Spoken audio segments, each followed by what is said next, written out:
আসসালামু আলাইকুম দর্শক বিন্দুরা, আপনারা সবাই কেমন আছেন? আলহামদুলিল্লাহ আমি ভালো আছি। তো এখানে আমি আম নিয়েছি আমের আচার বানার জন্য। তো এগুলো বাড়ির গাছের আম পড়ে গিয়েছিল, তাই এখানে মানে বড় ছোট সব ধরনের সাইজে আছে। তো আমগুলো আমি ছিলে ধুয়ে নিয়েছি। এখন আমি আমগুলো কেটে নেব। আমগুলো কেটে নিয়ে লবণ আর হলুদ মেখে রোদ্রে একটু শুকাতে দেব। তো দেখুন বন্ধুরা, সবগুলো আম কাটা হয়ে গেছে। এখন আমি এগুলো হলুদ আর লবণ মেখে রোদে শুকাতে দেব। তো আমের যে ভিতরের কোয়াটা থাকে, কোয়াটা এখনো নরমে আছে, শক্ত হয়নি। তো আমি এগুলো লবণ হলুদ মাখে এখন শুকাতে দেব। লবণ দিয়ে দেব, হলুদ,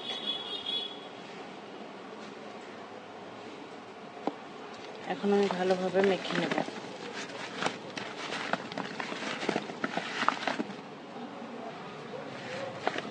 দেখুন লবণ হলুদ মাখা হয়ে গেছে। এখন আমি একটা পাত্রে ঢেলে নেব।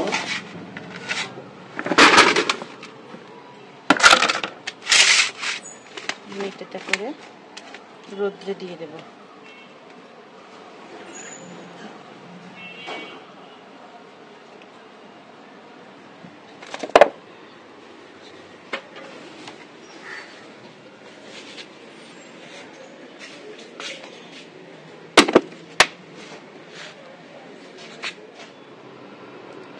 তো এই দেখুন বন্ধুরা, আমি আমগুলো যে মানে রোদে শুকাতে দিয়েছিলাম, 2 দিন রোদে শুকাতে দিয়েছি। তা রোদের খুবই তাপ ছিল, তাপের কারণে দেখুন আমগুলো কতবারই শুকিয়ে গিয়েছে।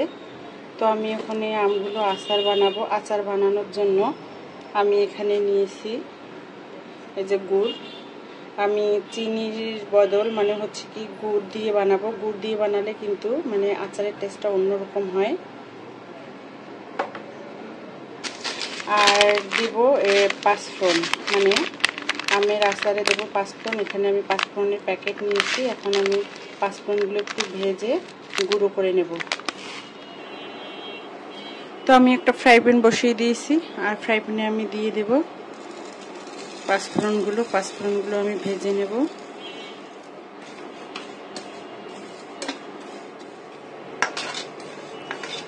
তো দেখুন পাঁচফোড়ন ভাজা হয়ে গেছে, এখন আমি নামিয়ে নেব।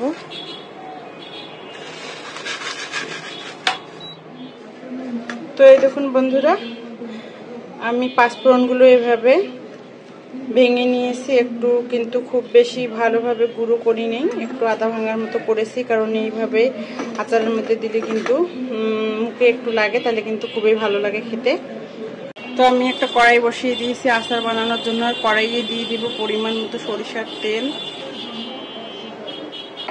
তেলের মধ্যে দিয়ে দেব একটু গোটা জিরে, মানে পাঁচফোড়ন, জিরে না পাঁচফোড়ন। আর দিয়ে দেব তেজপাতা। দিয়ে আমি একটু ভালো করে নেড়ে নেব। তো শুকনো মরিচ আমার কাছে নেই, এজন্য আমি শুকনো মরিচটা দিই।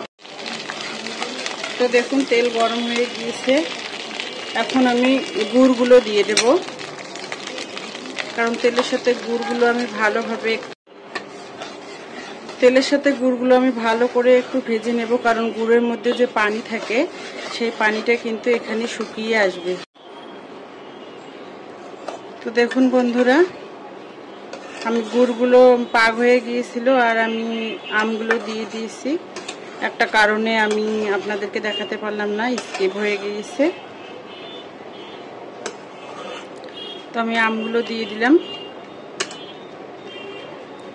দিয়ে ভালোভাবে নেড়ে নিলাম। আমি দিয়ে দিলাম 2টো ছোট এলাচ থেতো করে, আর দারুচিনি দিয়ে আমি এখন হালকা তাপে একটু ভালোভাবে জাল করে নেব। এখন দিয়ে দেব সামান্য পরিমাণ একটু লবণ।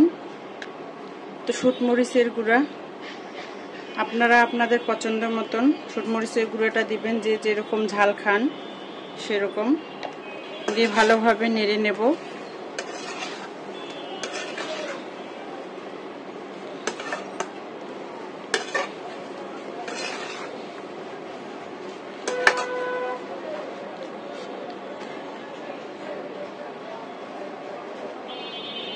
এখন ঢেকে দেব।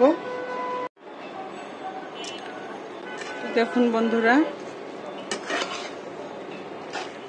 আমি কিভাবে আমের আচার বানাচ্ছি।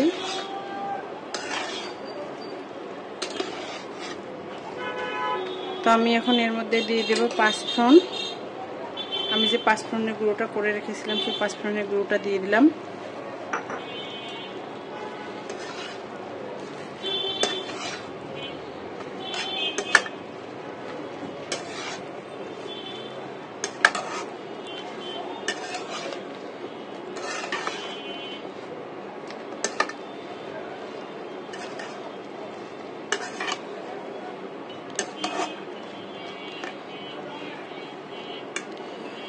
আমি আবারও ঢাকনা দিয়ে দিলাম।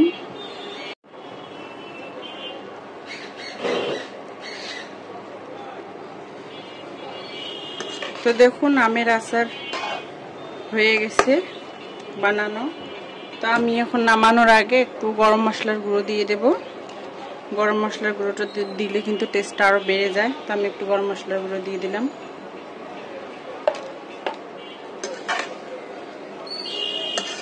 গরম মশলার গুঁড়োটা দিয়ে ভালোভাবে আমি নেড়ে নেব।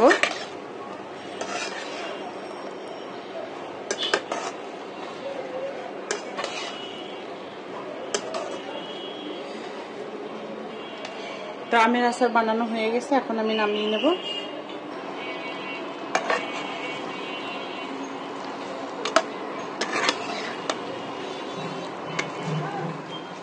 তো এই দেখুন বন্ধুরা আমের আচার, দেখুন কত সুন্দর একটা কালার এসেছে। তো আপনারাও এভাবে আমের আচার বানানো ট্রাই করতে পারেন।